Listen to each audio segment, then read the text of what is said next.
Hello everyone, कैसे हैं आप सभी। मैं ऋतुराज लेके आया हूं आप सभी का प्यारा सा चैनल ऋतुराज ट्यूटोरियल के माध्यम से बहुपद चैप्टर जो क्लास 10th का दूसरी नंबर चैप्टर है। अब करते हैं उसको टारगेट। सबसे पहले इस चैप्टर का नाम बहुपद जो है इसके पीछे का कॉन्सेप्ट समझते हैं। बहुपद यानी इंग्लिश में जिसे पॉलिनोमियल्स कहा जाता है,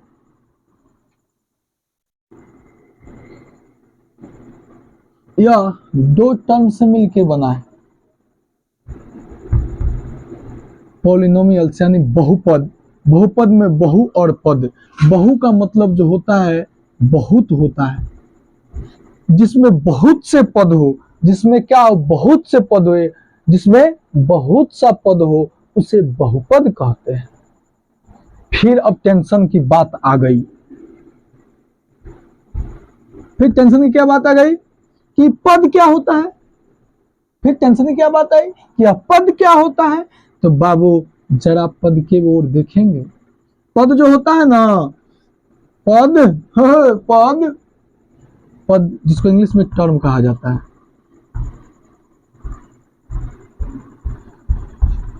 यह पद वेरिएबल, जिसको चर हिंदी में कहा जाता है, यह दो भागों से मिलकर पद बना होता है। किससे? वेरिएबल और कांस्टेंट। कांस्टेंट यानी कि अचर। बड़ी टेंशन होता है, चर चर चर, अचर अचर अचर। कोई टेंशन नहीं है, यहां से हम आपको इसका पूरा कंसेप्ट निचोड़ देंगे। क्यों? अगर आप 9th से पढ़ के नहीं भी आए हैं, बढ़िया से 8 9 नहीं पढ़े हैं, फिर भी आपको इस वीडियो के माध्यम से समझाने की मेरी पूरी कोशिश है। तो भाइयों बहनों, अब यहां से देखिए आप, चर। चर का मतलब क्या होता है जरा यहां समझेंगे। अंग्रेजी वर्णमाला का अक्षर यानी कि अल्फाबेट को हम चर कहते हैं। ABCDEF बहुत टीचर ने पढ़ाया है। कितना दिन सर पढ़ेंगे? क्या करे बाबू, जब तक पढ़ना है तब तक वही भी करेगा। ए स्मॉल लेटर भी हो सकता है और कैपिटल लेटर भी हो सकता है। यानी कि इंग्लिश के अल्फाबेट को हम चर कहते हैं, अंग्रेजी के अक्षरवा को चर कहते हैं। और बाबू जो न्यूमेरिकल वैल्यू, जो फिक्स वैल्यू होता है, जो फिक्स, ठीक, उसको हम लोग क्या कहते हैं? अचर कहते हैं। जैसे न्यूमेरिकल वैल्यू 2, 3, 100, 50, 1/2, इस प्रकार से पाई। समझ रहे हैं? जो भी फिक्स वैल्यू हो, पाई का मान है कि नहीं 22/7 लेके काम करते हैं। तो जो फिक्स वैल्यू आता है, जिसका कोई मान निश्चित है, उसे हम लोग क्या कहते हैं? अचर। और जिसका मनवा निश्चित नहीं है, जिसका मनवा निश्चित नहीं है, उसे हम लोग चर कहते हैं, जो अंग्रेजी का अक्षर होता है। अब कोई कहेगा कि बाबू जाओ मेरे, जाओ ए जो वस्तु है यानी ये खली जो है, यह 1 रुपया में मिलेगी, मेरे पॉकेट में 1 रुपया है, जाके लेके आओ। फिक्स है ना, उसके पॉकेट में 1 रुपया है, मेरे पॉकेट में मात्र 1 ही रुपया है, जाके उससे खली कीन के लाओ। तो उसके पॉकेट में कितना रुपया है? मात्र 1 रुपया है। लेकिन वही कह रहा है कि जाओ मेरे पॉकेट में कुछ रुपया होगी, उसमें से निकाल के खली खरीद के लेके आओ। और पता ही नहीं है 100 रुपया है, 200 रुपया है, 400 है, कितना है पता ही नहीं है। कोई बात नहीं, समझेंगे, सब पता चल जाएगा। ठीक, अब थोड़ा सा आगे बढ़ते हैं, इसको आप नोट कीजिए।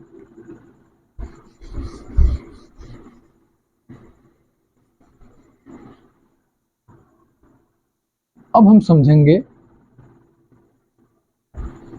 पद के बारे में। टर्म्स जो होते हैं ये कितने प्रकार के होते हैं, कैसे कैसे कहा जाता है। जिसमें सिर्फ एक पद हो उसको हम लोग कहते हैं एक पदी। इंग्लिश में मोनोमियल्स। एक पदी का मतलब जिसमें एक पद। देखिए हुआ 7। 7 क्या है? एक। चर है या अचर है? तो अचर है। तो जो अचर है वो भी पद है अकेले, चर में है तो चर भी अकेले में पद है, और चर और अचर मिले तब भी पद है, क्योंकि इन दोनों का जो रिलेशन है ना, खून और पानी की तरह है। जैसे यहाँ पे देखिएगा 7, तो यहाँ पे आप समझिएगा कि कोई चर टर्म नहीं है, नहीं कोई ना कोई है, एक्स है या वाई है, जो भी है उसका पावर कितना है, 0 है। क्योंकि बचपन से टीचर सिखाते आ रहा है कि किसी भी संख्या का पावर 0 कर देंगे तो आंसर 1 के बराबर होता है। तो देखिए ना 7 इंटू 1 7 होगा कि नहीं होगा। तो यानी यह भी एक टर्म है। कोई बोल दे 6x, यह भी एक टर्म है। कोई बोल दे 9xyz, बोलिए बाबू टर्म है कि नहीं है, यह भी एक टर्म है, क्योंकि 9xyz तीनों में क्या हुआ, आपस में गुना हुआ है, ये भी एक टर्म है। 7xy यह भी एक टर्म है। सब में एक एक टर्म है। आया। इस प्रकार से जितनी एग्जाम्पल मिलेगी सब क्या होगी, एक पदी होगी, जिसमें सब में एक ही पद होंगे। जिसमें पदों की संख्या एक हो उसे एक पदी कहते हैं। ठीक उसी प्रकार द्विपदी किसे कहते हैं, इसको इंग्लिश में बाइनोमियल्स के नाम से जाना जाता है। समझेंगे। देखिए एक पदी में सिर्फ एक पद था, तो द्विपदी में कितना पद होगा, द्विपदी में 2 पद होंगे। यानी कि अब 7 + 6x दोनों टर्म को जोड़ दीजिए, या 9xyz - 7 जोड़िए या घटाइए। ठीक, तो क्या होगा, द्विपद है, एगो ही पद है, एगो ही पद है, ऐसे ऐसे एक एक पद मिलाकर हमने 2 पद बनाया, तो इसीलिए इसको क्या करेंगे, द्विपदी। समझ में आ रहा है। 3x - p द्विपद है। इस प्रकार से समझे आप। एक होता है त्रिपदी। त्रिपदी क्या होता है, आइए समझते हैं। जिसको हम लोग क्या कहते हैं, ट्राइनोमियल, सॉरी जिसको हम लोग कहते हैं ट्राइनोमियल्स। ठीक, इसमें जो होगा, अब इसमें से 3 पद उठाइए, 7 + 6x और प्लस 9xy। क्या सिर्फ यही होगा, नहीं, आप कोई भी 3 पद उठा सकते हैं। यहाँ पे हमने इसको समझाने के लिए इसमें से एक एक पद उठाया कि जल्दी समझ में आ जाए। तो देखिए एक आप दूसरा एग्जांपल सोचिए, क्या a + b + c नहीं हो सकता है, जी हाँ हो सकता है। तो आप समझ गए होंगे कि एक पदी या द्विपदी, त्रिपदी, इसी प्रकार से बहुत से पद आए होंगे, तो नाम पड़ा होगा बहुपद। आया समझ में आता। इसको भी आप नोट कीजिए। अब समझेंगे थोड़ा सा पावर के बारे में, बस वहां से आपको सब समझ में आने लगेगा, सारा चीज क्लियर।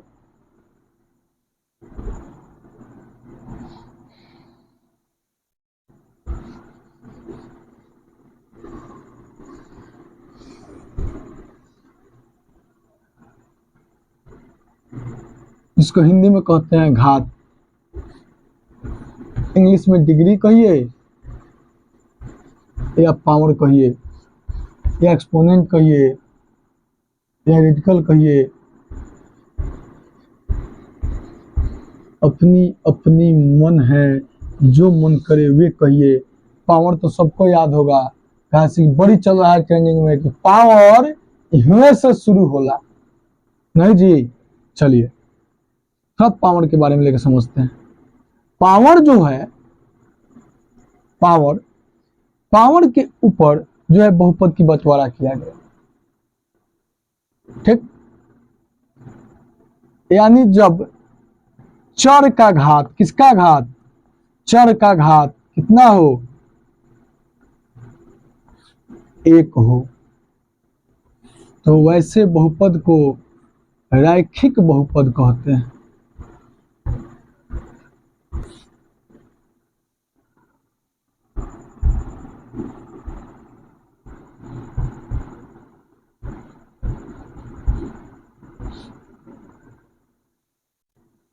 जिस बहुपद में चर का घात 1 हो उसे रैखिक बहुपद कहते हैं। इंग्लिश में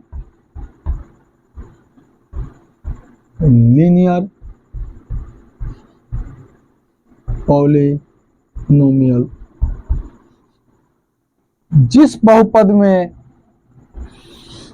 चर का घात 2 हो उसे हम लोग पहले हिंदी द्विघाती बहुपद के नाम से जानते हैं, जिसको इंग्लिश में क्वाड्रेटिक पॉलिनोमियल्स के नाम से जाना जाता है।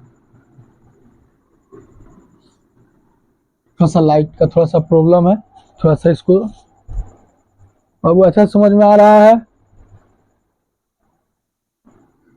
अब चलिए, जिसमें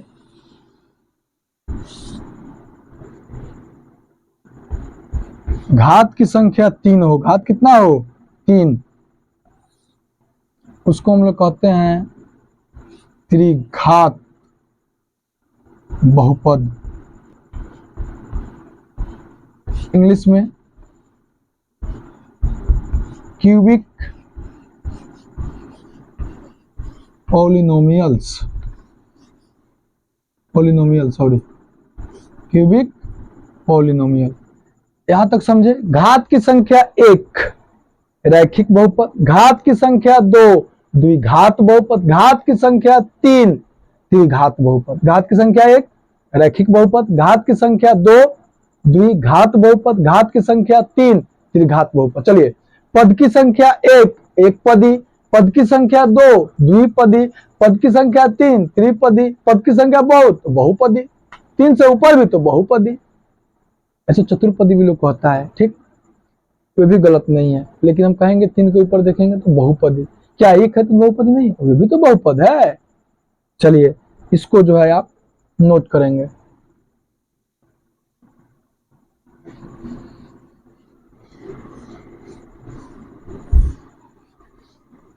अब आपका जो हमेशा बोर्ड में क्वेश्चन छपता है, वहां से क्वेश्चन समझाना हम शुरू करते हैं।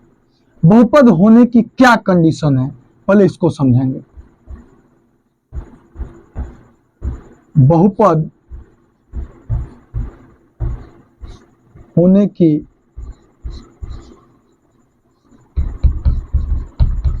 कंडीशन यानी क्या शर्त है। तो बहुपद होने की कंडीशन है कि जो चर है यानी वेरिएबल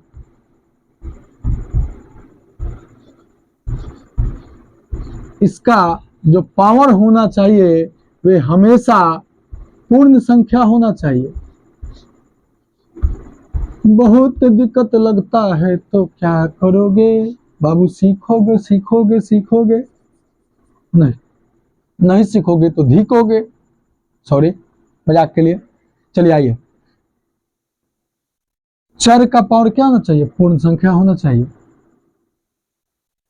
यानी कि इंग्लिश में इसको कहेंगे, क्या कहते हैं, होल नंबर होनी चाहिए।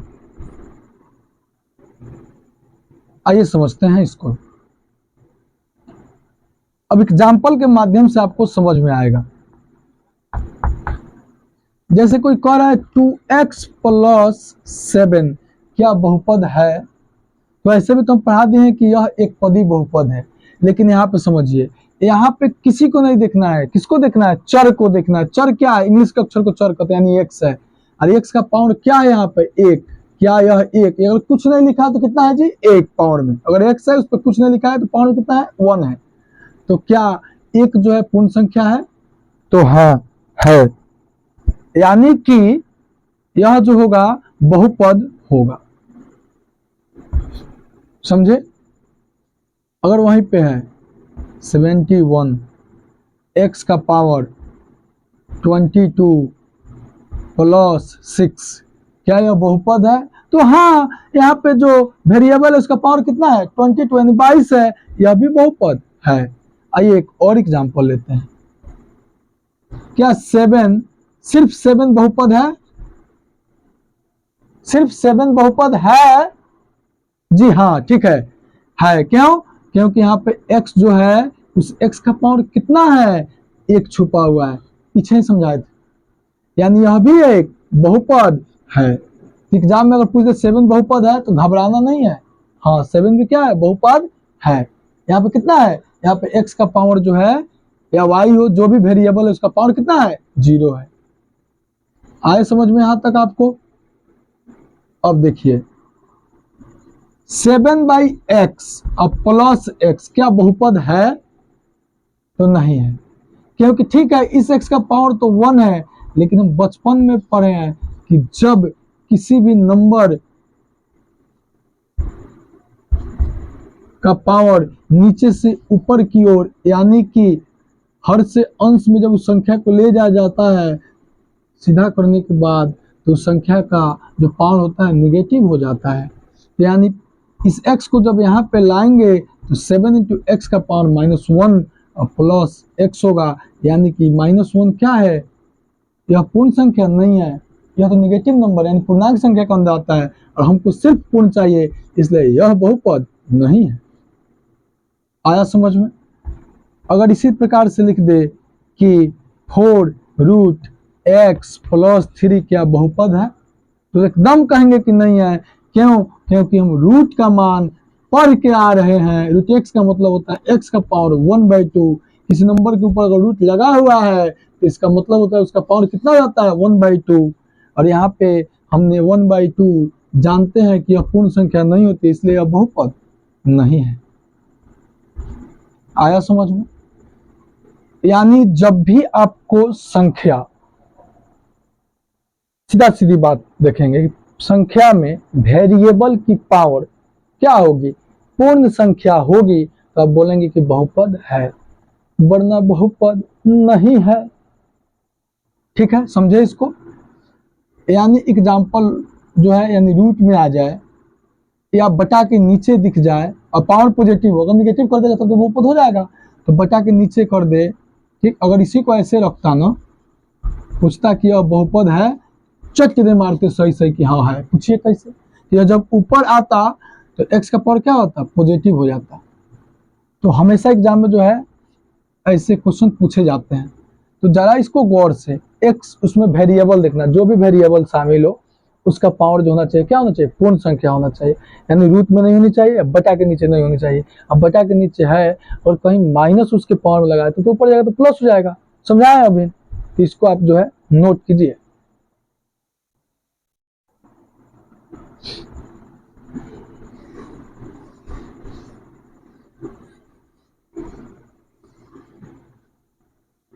अब सुनिएगा,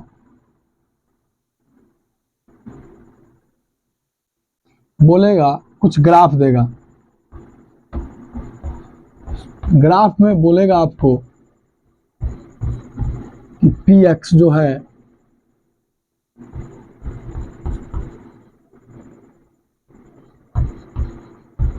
का शून्यक बताना है, px का शून्यक। अब चलिए अब समझते हैं जरा इसको।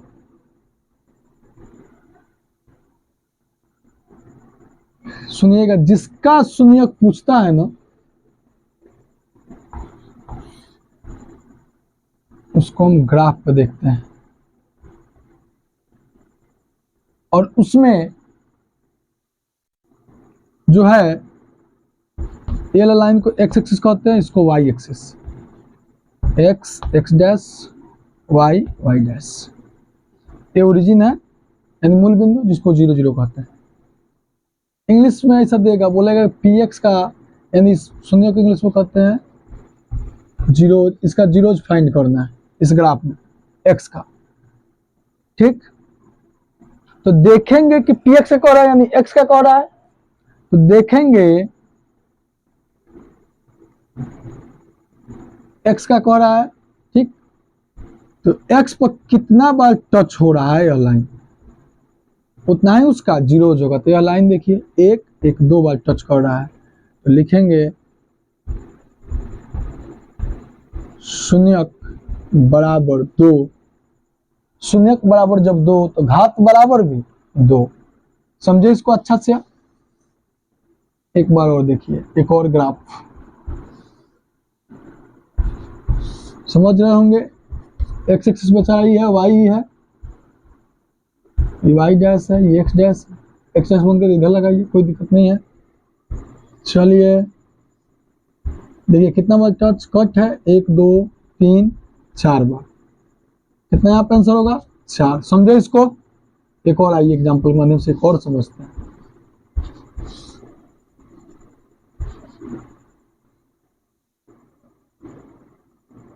अब देखिए ऐसे है, तो एक बार यहाँ पे टच है 2, यहाँ पे 3, यानी जितना बार एक्स पर काटेगा वही उसका क्या होगा? उसका वही जो है शून्यक होगा। और जितना शून्यक आ रहा है यानी उस बहुपद का घात भी वही होगा। आया समझ में?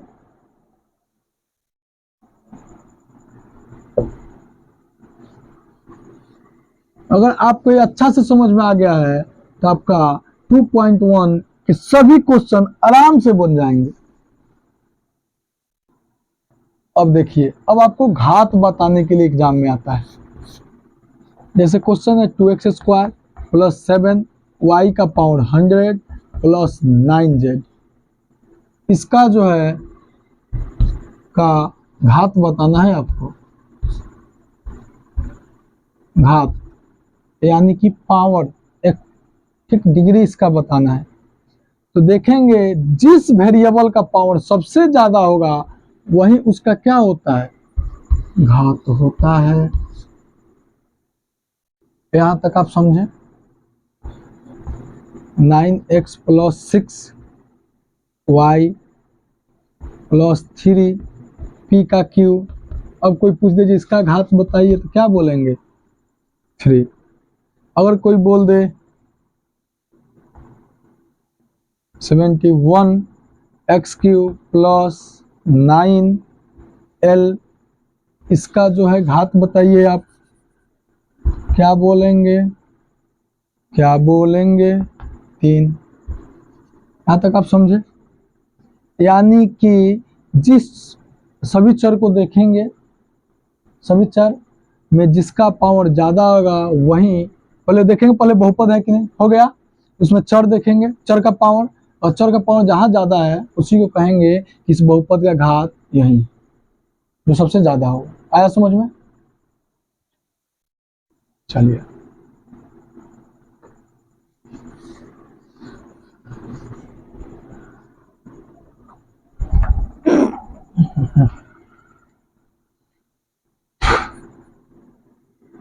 अब आइए, अब हम समझते हैं शून्यक के बारे में। शून्यक का मतलब होता है उस बहुपद में रखने के बाद उसका मान क्या कर दे? 0 कर दे। आप 2.1 आपका क्लियर कर चुके हैं, पीछे हैं। वही ग्राफ वाला क्वेश्चन है, ग्राफ खींचता है और बोलता है बताइए कि इसका शून्यक कितना है, बता सकते हैं। अगर पूछ दे कि x प्लस 1 का शून्यक क्या होगा, तो देखिए रैखिक समीकरण में कोई दिक्कत नहीं है। ठीक, द्विघात में क्या दिक्कत है? नहीं, वो भी हम आपको सिखाएंगे, किसी में भी दिक्कत नहीं है। रैखिक बहुत आसान है, उतना इक्वल टू आप 0 कर दीजिएगा। शून्य का मतलब होता है कि उसके उस मान को अगर आप बहुपद में रखें, यानी जिस मान को बहुपद में रखने के बाद बहुपद का मान शून्य हो जाता है, वही मान उसका क्या कहलाता है? उस बहुपद का शून्य कहलाता है। यानी उतना बहुपद बराबर हम 0 करेंगे, सीधा इसको 0 बनाना है बहुपद को। तो x इक्वल टू -1, यानी कि यहाँ पे अगर हम x प्लस 1 में x जगह पे अगर -1 पुट कर देते तो आप देखिए तो x जगह पे -1 है, +1 इक्वल टू 0 होता कि नहीं? यानी कि x प्लस 1 का जो शून्यक होगा, यानी 0 जिसको कहते हैं,